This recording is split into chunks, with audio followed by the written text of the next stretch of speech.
City nag-uli nga madaugon sa 3rd Grand Pirangat Festival. Dala ang kapin 2 million pesos nga premyo. Ania ang kumpletong detalye.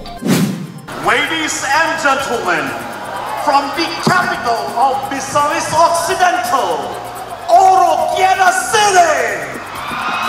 Grabe ang gibating kalipay sa Oroquieta City. Human nasakmit ang kinatibuk ang salapi nga 2,080,000 pesos nga premyo sa gipahigayong 3rd Grand Pirangat Festival. Nakuha sa syudad ang first runner-up sa Grand Pirangat Dance Showdown, champion sa Grand Pirangat Float Competition, ug first runner-up sa Best Artistic Director. Mapasigarbuhon nga gidawat ni Oroquieta City Mayor Limel Merrick M. Acosta ang award, uban ni Vice Mayor Aurora Virginia M. Almonte. Ang maayo nga pagpasundayag sa mga dancers ug sa pagparada sa matahom nga float sa dakbayan sa Oroquieta, nagpakita kini sa dedikasyon sa pagpreserbar sa kultura ug tradisyon nga naghatag garbo sa dakbayan.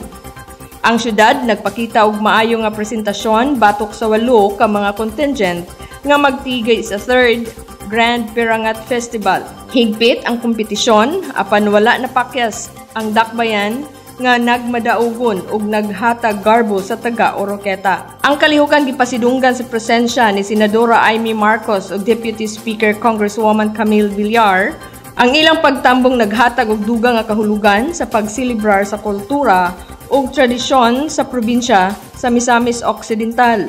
Nagpasalamat ang syudad sa tanan nga naningkamot aron mahimo nga makaapil sa 3rd Grand Pirangat Festival nga usa ka malampuson nga kalihukan tungod sa panaghiusa ug pagtinabagay nahimong posible ang tanan.